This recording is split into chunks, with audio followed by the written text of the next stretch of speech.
semakin penuh dalam rumah tangga suami istri sakinah mawaddah warahmah, semakin baik anaknya, terbangun jiwanya, terbangun rasanya, terbangun akal pikirannya. Anak semakin besar dia akan bersentuhan dengan orang lain, banyak orang, dengan banyak pemikiran kan gitu. Iya betul. Ini yang jiwanya tidak matang di umur-umur awalnya, golden age lah, Pak. di golden age-nya gitu kan. Itu nanti di hari-hari yang akan datang dia akan mudah terpengaruh dengan pemikiran yang tidak benar, atau bahkan terpengaruh dengan pemikiran-pemikiran yang menabrak fitrah gitu kan. Ya. Aslih TV.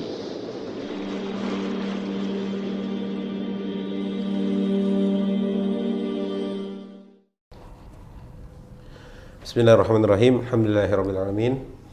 Wassalatu wassalamu ala rasulillah wa ala alihi wa sahbihi wa man walah wa la hawla wa la quwwata illa billah, amma ba'd. Assalamualaikum warahmatullahi wabarakatuh. Alhamdulillah, sahabat asli yang dirahmati Allah, kita bersyukur pada Allah atas segala nikmat dan karunia-Nya. Hari ini kita bisa berjumpa kembali dalam program Bincang Sore Berfaedah, yang pada episode kali ini insya Allah, atau masih dalam episode yang sama, yaitu bareng di dunia dan ngumpul di surga. Yang ini adalah tema atau pembahasan seputar keluarga dengan segala ilmunya yang harus kita sebagai muslim pelajari dan amalkan nantinya. Masih bersama pemateri kita sapa dulu Ustaz Bambang Ridho. Assalamualaikum Ustaz. Waalaikumsalam warahmatullahi. Alhamdulillah, sehat antum Ustaz? Alhamdulillah. Walaupun cuacanya dari kemarin panas, tapi alhamdulillah tadi sepertinya hujan Ustaz. Insyaallah, mudahan rahmat dari Allah nih. Di pertemuan sebelumnya Ustaz, masih dalam bincang seputar keluarga muslimah atau keluarga muslim, kita sudah bahas tentang seputar keluarga, atau cerita juga tentang dari buku yang sudah ada ini, yang kita coba obrolin gitu Ustaz ya. Menarik Ustaz, kalau keluarga itu ya kan ada ibu, ada bapak, ada suami, ada istri. Kelak nanti dia akan punya anak kan Ustaz. Dia akan punya anak. Nah, anak ini berarti kan tanggung jawabnya si pasang suami ini kan, sepasang suami istri ini gitu kan. Nah, adakah Ustaz mungkin ada pembahasan kitab ini atau nanti tema yang membahas tentang urgensi pendidikan anak dari yang harus diperhatikan dari dua manusia ini, si ibu dan si bapak, atau suami dan istri yang kelak dia punya anak dari keturunan atau dari mereka berdua Ustaz. Atau seperti apa Ustaz yang kita akan ngobrolin pada sore hari ini Ustaz? Iya, bismillah wassalatu wassalamu ala rasulillah. Pas banget nih ya. Memang tema kita hari ini adalah tentang peran kedua orang tua. Terus sejauh apa sih urgensi peran kedua orang tua dalam pendidikan anak, perkembangan anak gitu kan. Saya mau mulai dari sebuah ayat yang sering kayaknya kalau kita umat Islam gitu ya, atau bahkan mungkin ada kan teman-teman kita, mungkin ada yang orang Kristen datang di acara pernikahan dengar ayat yang memang sudah familiar. Mungkin kayaknya kurang afdol deh kalau pernikahan nggak pakai dibacain ayat itu gitu ya. Kayaknya saya tahu ayatnya Ustaz. Ayat apa tuh Ustaz? Surat Ar-Rum itu ya. Ar-Rum ayat 21. Bahkan kan ayat ini yang kemudian diambil oleh orang-orang, oleh masyarakat lah gitu, masyarakat Indonesia secara umum gitu kan, untuk menjadi ucapan doa kalau orang nikah, temannya lagi nikah gitu. Kemudian disingkat lagi gitu kan, samawa gitu atau samara gitu kan, sakinah mawaddah warahmah gitu. Itu sebenarnya doa itu doa yang sangat mendalam. Kalau kita nanti kita coba urai lagi gitu ya. Itu doa yang sebenarnya sangat mendalam, bukan hanya sekedar Ucapan begitu aja. ucapan yang kalau disingkat jadi keren sebenarnya itu kan, samara samawa gitu kan. Tapi sebenarnya itu doa yang kalau dihayati, dipikir-pikir, ditadaburi gitu, itu Hebat ya. doa yang hebat. Apalagi kalau jelaslah di ayatnya kan Allah Ta'ala berfirman, wa min ayatihi an khalaqalakum min anfusikum azwajal litaskunu ilaiha wa ja'ala bainakum mawaddatan wa rahmah inna fi dzalika la ayat liqaumin yatafakkarun. Itu berulang-ulang kali Allah mengatakan ayat-ayat, ada dua kali itu Allah mengatakan ayat gitu kan. Wa min ayatihi inna fi dzalika la ayat. Artinya kan memang di ayat ini Allah ingin memberikan menyuruh kita untuk coba perhatikan, memberikan sentuhan gitu kan. Ini ada di ayat ini ada aku spill ada tanda-tanda, tanda-tanda kebesaran Tuhan. Kemudian Allah mengatakan inna fi dzalika la ayat liqaumin yatafakkarun, tuh disinggung lagi kan. Ini dalam apa yang aku sebutkan ini ada tanda-tanda bagi orang yang mau berpikir.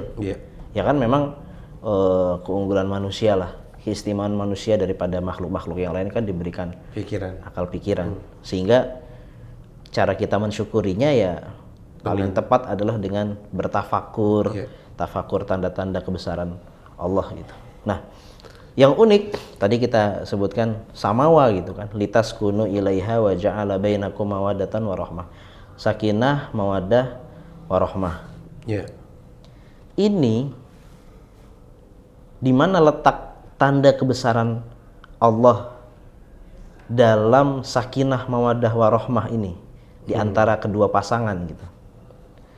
Tanda-tanda kebesaran Tuhan atau kebesaran Allah saat kedua pasangan memiliki sakinah, mawaddah, warahmah, artinya kehidupan rumah tangganya, kehidupan suami istri harus penuh dengan sakinah, mawaddah, warahmah. Karena memang kalau kita perhatikan, kalau tadi antum sebut di kemudian hari yang namanya pasangan itu kan akan punya anak gitu. Nah, anak itu, kita punya anak kan bukan hanya sekedar berkembang, bertumbuh secara fisik kan. Iya, pasti. Tetapi dia juga tumbuh secara akal pikirannya, rasanya, jiwanya, intelijensinya. Ini semua perkembangan fisik maupun perkembangan akal pikirannya itu sangat berbanding lurus dengan apa yang telah diberikan oleh kedua orang tuanya dari porsi sakinah, mawaddah, warahmah. Berarti singkatnya sakinah, mawaddah, warahmahnya suami istri ini berpengaruh untuk pertumbuhan anak tadi. Jelas. Dari sisi selain fisik lah ya. Selain fisik, fisik pasti tuh. Fisik pasti. Apalagi akal pikiran. Oh, masya Allah. Karena kan sakinah ini kan artinya kan ketenangan, keamanan gitu. Mawaddah, cinta, rahmah, kasih sayang gitu. Semakin penuh dalam rumah tangga suami istri sakinah, mawaddah, warahmah, semakin baik anaknya, terbangun jiwanya, terbangun rasanya, terbangun akal pikirannya.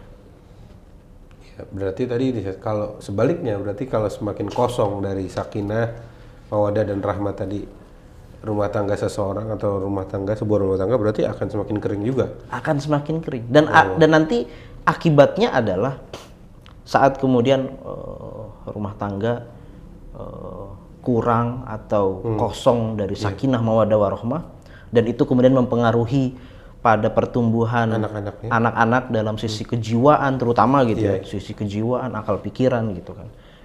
Ini malah menurut Dr. Majid Al-Kilani ini yang nanti berakibat pada masa-masa yang akan datang. Artinya kan anak semakin besar dia akan bersentuhan dengan orang lain, banyak orang, dengan banyak pemikiran kan gitu. Iya, betul.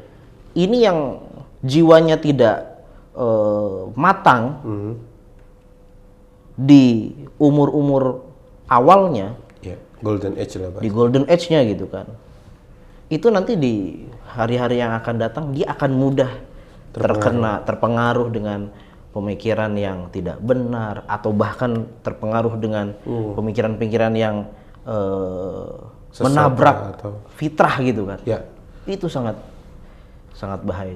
Ini menarik ya, teman-teman. Jadi ini pembahasan tentang sakinah, mawaddah, warahmah ini dari sisi yang ternyata Dr. Majid membahasnya dari sisi pengaruh sakinah atau samawa lah kita singkatnya, pengaruh samawa dari sebuah pasangan.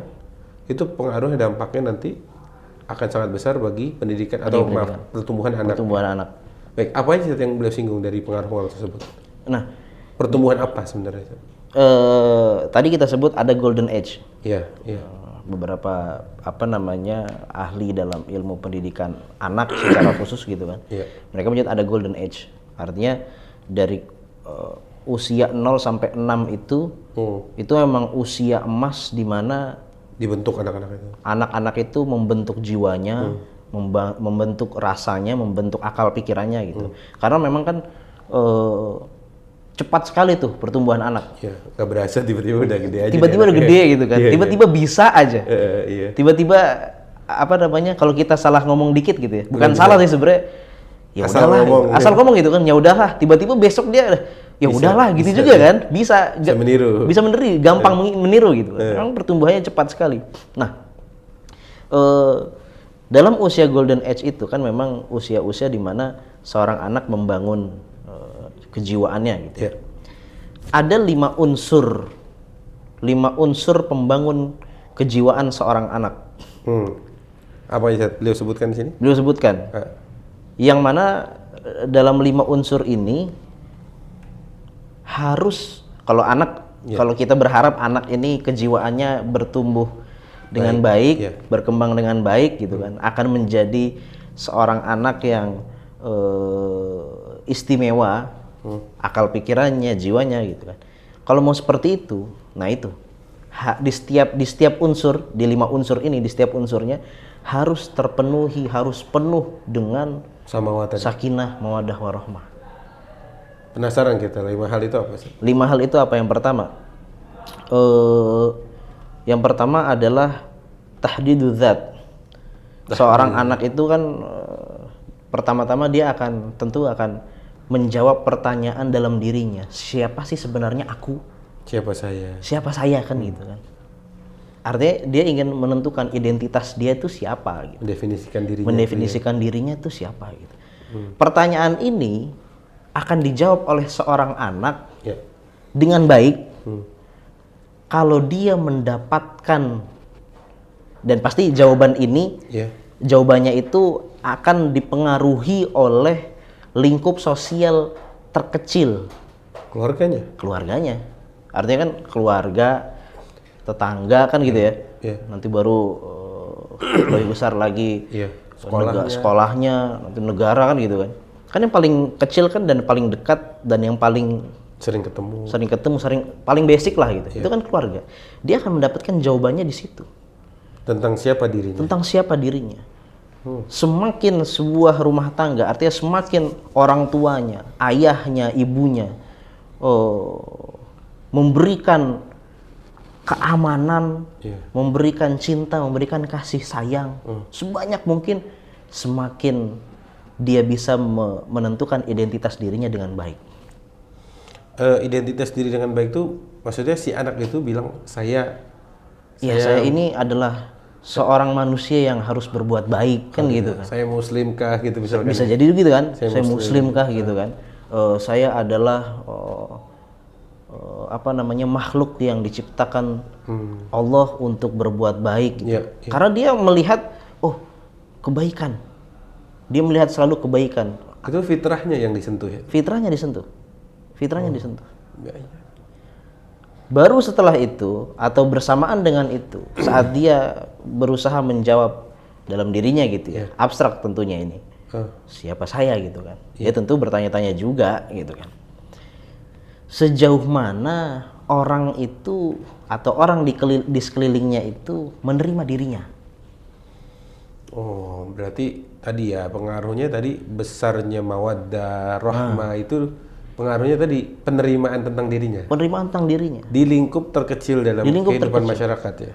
Nah kan ini tentu akan berbeda saat seorang untuk menjawab gitu ya. Iya. Dia akan seorang anak kan akan gimana sih orang menerima saya gitu. Iya. Anak masih kecil gitu, dalam dirinya dia akan bertanya-tanya seperti itu.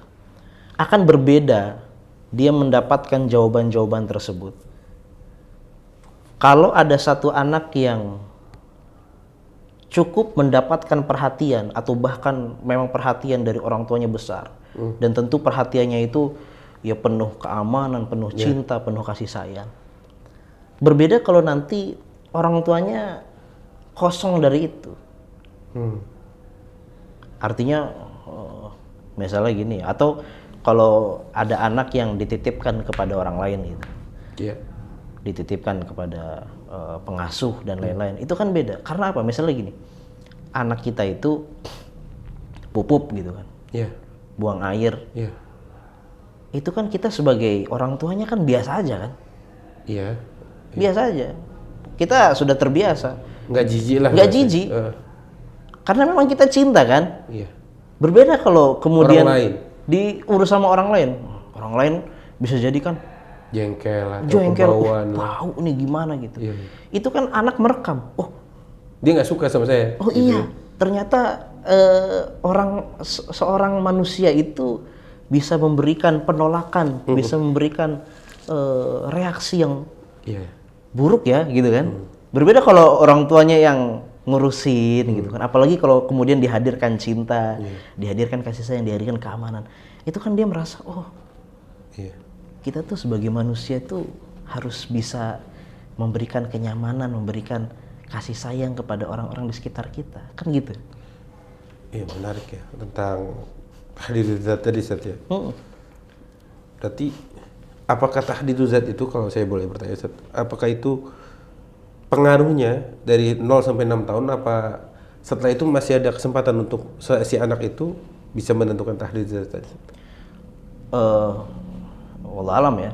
Tapi kan bisa bisa gitu. Tapi kan mungkin sulit Merubahnya ya, karena Sulit banyak merubahnya. faktor eksternalnya ya. Iya.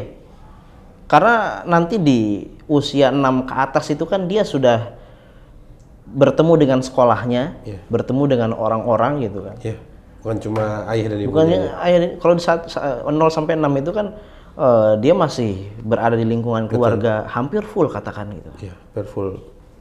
Dia belum bertemu dengan teman-temannya, belum bertemu dengan dunia luar. Artinya dunia luar secara luas gitu kan. Berarti ada kemungkinan mungkin, tapi kecil ya. Susah. Susah.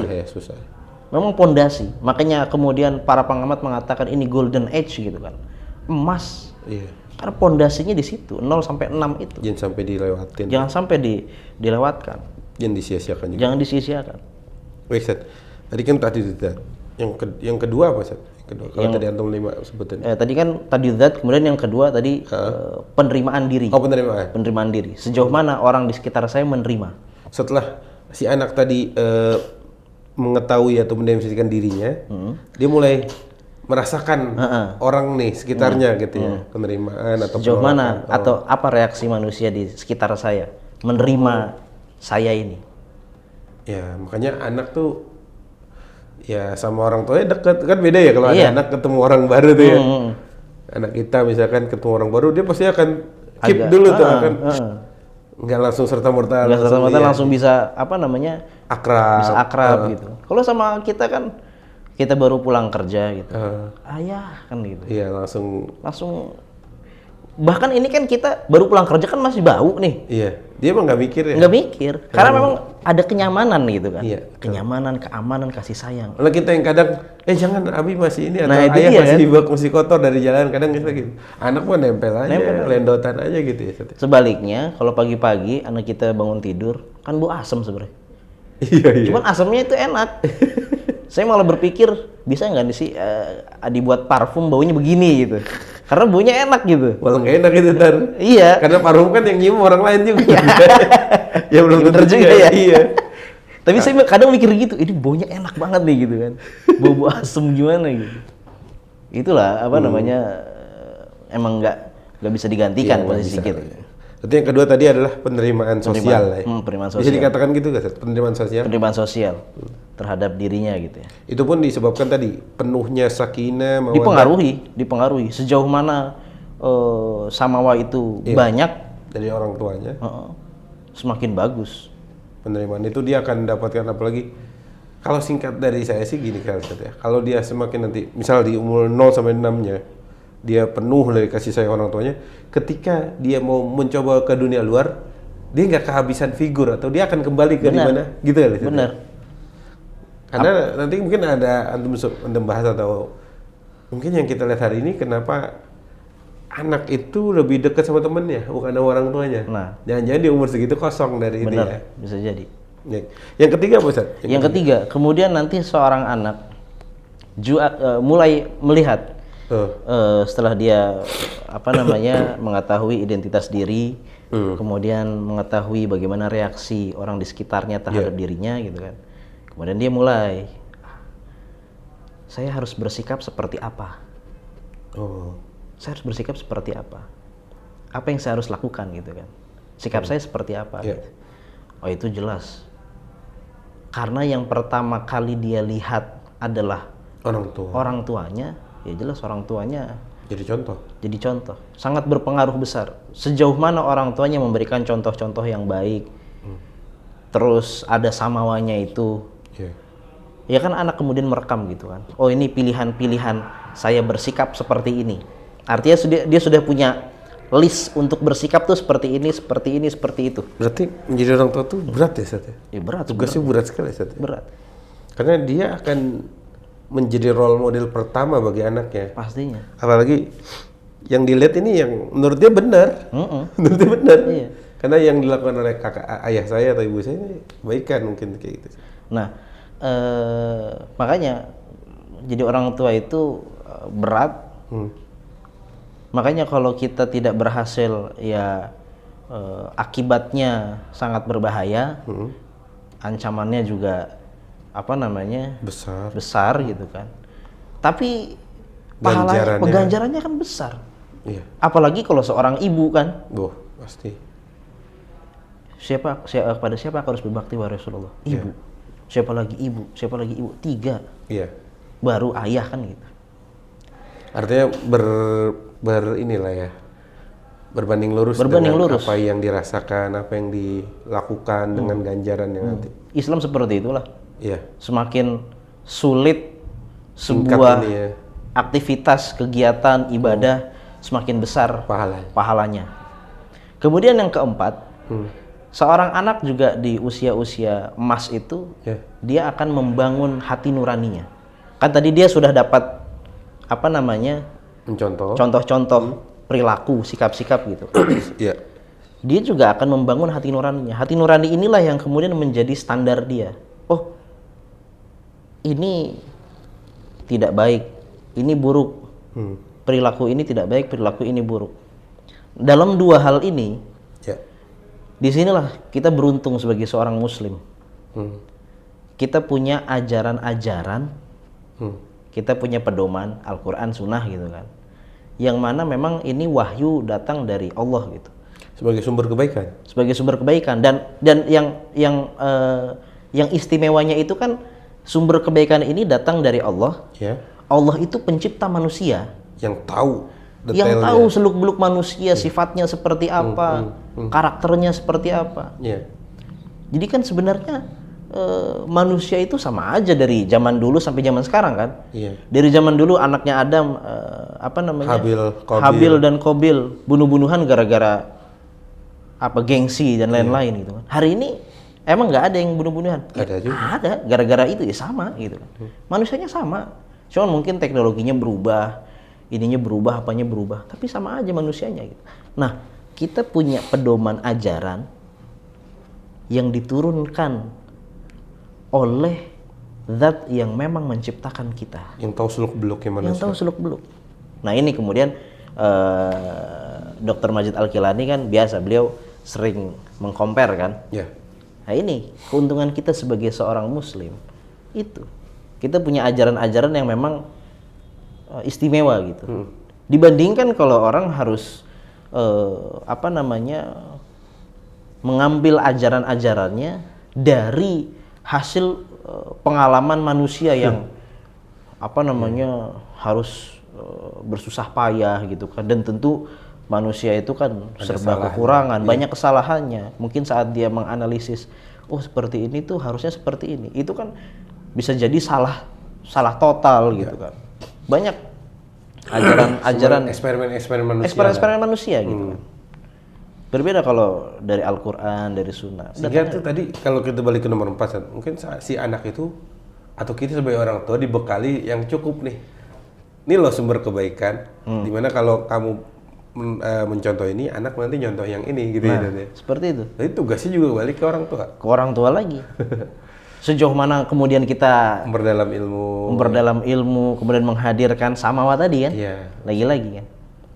Kemudian nanti yang terakhir, saat anak sudah identitas diri sudah dia tentukan, dia tahu sejauh apa manusia bereaksi terhadap dirinya, menerimanya seperti apa, dia punya contoh-contoh, teladan-teladan gitu kan.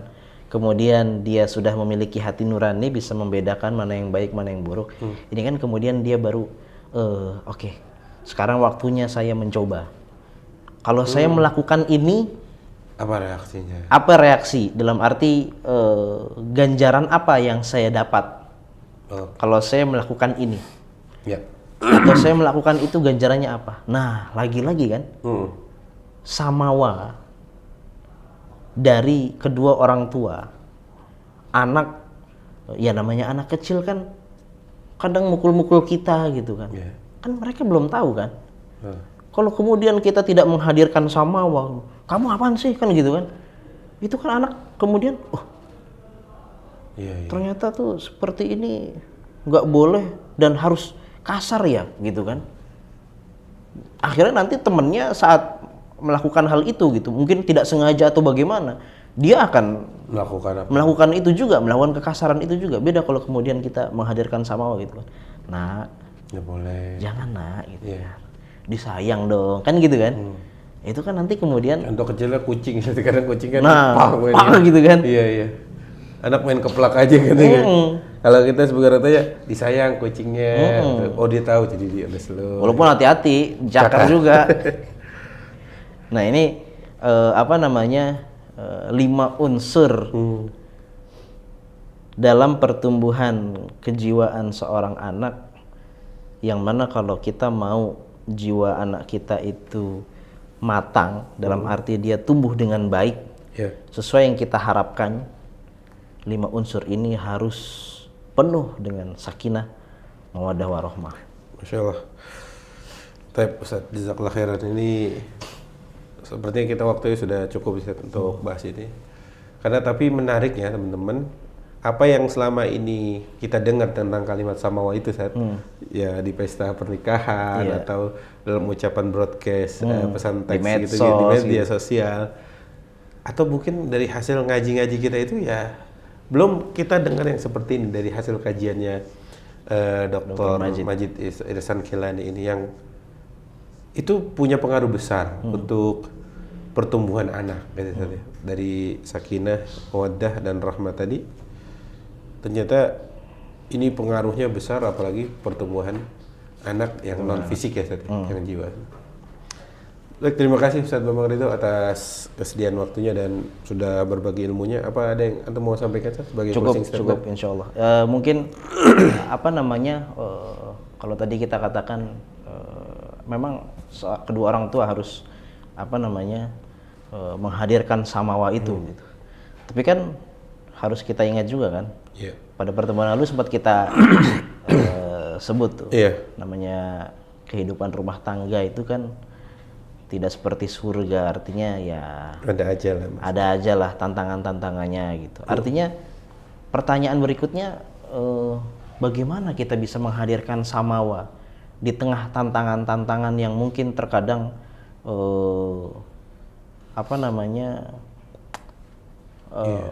menghalang-halangi kita. Kita ingin samawa gitu. Tapi ini ada masalah-masalah, problem-problem ya. Problem-problem sebenarnya sih kadang ya masalah komunikasi, masalah bahasa tubuh kita antara suami ke istri, istri ke suami. Ini bagaimana nih mengatasinya gitu kan? Atau sebenarnya ada nggak sih bekal untuk kedua orang tuanya nih dalam mengatasi masalah mereka dulu sehingga kemudian bisa memberikan samawa kepada anaknya.